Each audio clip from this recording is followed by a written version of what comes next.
Hey everyone, welcome back to our channel. If you're new here, please subscribe. I'd really love that. If you're returning, how you doing? What we're going to be talking about right now are current events, world news, things that I found on the internet, things that you guys have sent me. Okay, so grab your coffee. All right, maybe a snick snack or two. I got some Oreos. Who can live without Oreos? I know I can't. And let's get into it. So, 2 people have perished and 6 were injured in a shootout, if you will, at the Mad Butcher grocery store in Fordyce, Arkansas. And this happened on Friday. According to reports, there was a shootout between 2 groups and at least 4 suspects. Okay. 1 suspect was injured during an exchange of gunfire with a police officer. A bystander at a gas station nearby caught everything on video. A person who appears to be a victim, God bless you, was seen lying on the ground. And then a medical helicopter landed at the scene. The second thing that we're going to talk about is American First Legal, or AFL.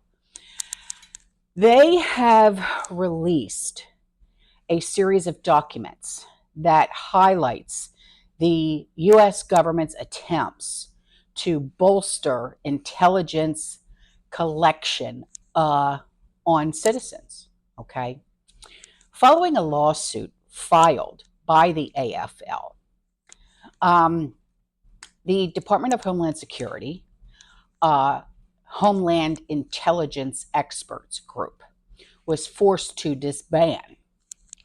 Now, with this disbandment, AFL has released the first set of internal meeting notes. And part of the hashtag Deep State Diaries series, which unveils a concerted effort by federal officials to infiltrate and monitor American communities under the guise of public safety. Now, these internal documents disclose discussions involving high-profile figures like John Brennan, James Clapper, focusing on methods for DHS, or Department of Homeland Security, to subtly increase intelligence gathering efforts across the nation.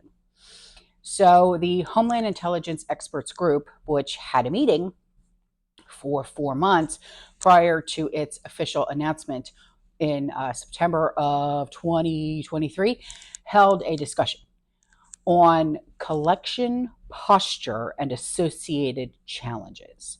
Now, this conversation revealed frustration over the lack of mandate for state and local partners to collect information that resulted in limited access in I&A.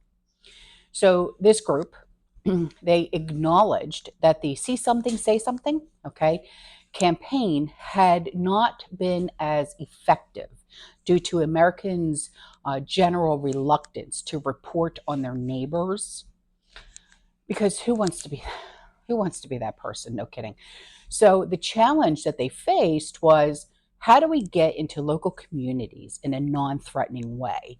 How do people safely report a concern about their neighbors? Well, one of the proposed solutions that was discussed was the reclassification of political dissent as a public health crisis, effectively broadening the net of surveillance under the auspices of community safety. So this approach aimed at making moms, dads, teachers comfortable with reporting on their own kids or students effectively turns family and educators into informants for the federal government. So this is the same playbook that was used during Communist China's Cultural Revolution during the 1960s, where many people actually perished. Okay, so the last thing that we're going to talk about is something that I hear about a lot. Okay, and I wasn't going to talk about it until I actually confirmed it myself. Okay. Earlier this week, several big name, if you will, Twitter accounts, okay, posted that there was fencing back up outside the Supreme Court building in DC. Well, you know me, I'm not going to say nothing. I'm not going to say anything because as soon as I looked into the story, it was obvious right away that it wasn't true.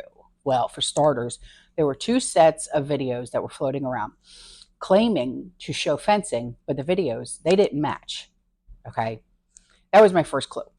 Second clue was an NBC reporter who was on the scene who posted a live video that showed no fencing. So I didn't report on it because, you know, me, myself, I not only check and recheck, but I check again to make sure that I'm not going to tell you something like fake news. Okay. I'm not going to do it. But now, a few days later, things have changed. Okay. And the fencing is most definitely back up as of the 19th of this month. No doubt to prepare for all the things like the big rulings being issued that many people, they're not going to like. Okay. Because there are those who will riot and burn things down. Okay. So what I'm going to show you, okay, is all due credit goes to an account called Nancy Drew on Twitter for posting photos and videos. Okay, and this is what she had to say. Supreme Court fencing is back up. Yes, reports earlier this week were scams, but this is not. As of 6/19/24 at 11:25 a.m., I am currently sitting outside of the SC building, and clearly there is fencing, and it does surround the entire building. I will do a live video around the entire building, even though my hips are killing me. Girl, who is it?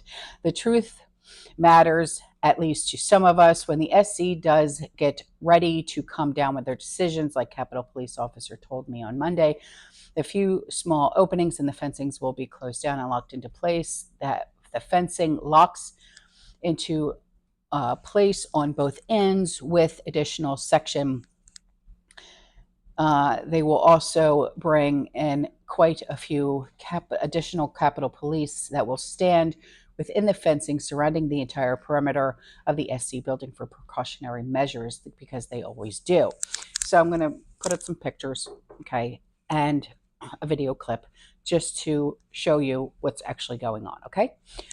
As for that, that's all for this video, okay? I will see you guys in the next one. You stay safe, you stay positive, you keep prepping, and as always, fear less. Ciao, and stick around for the video and the pictures. There you go.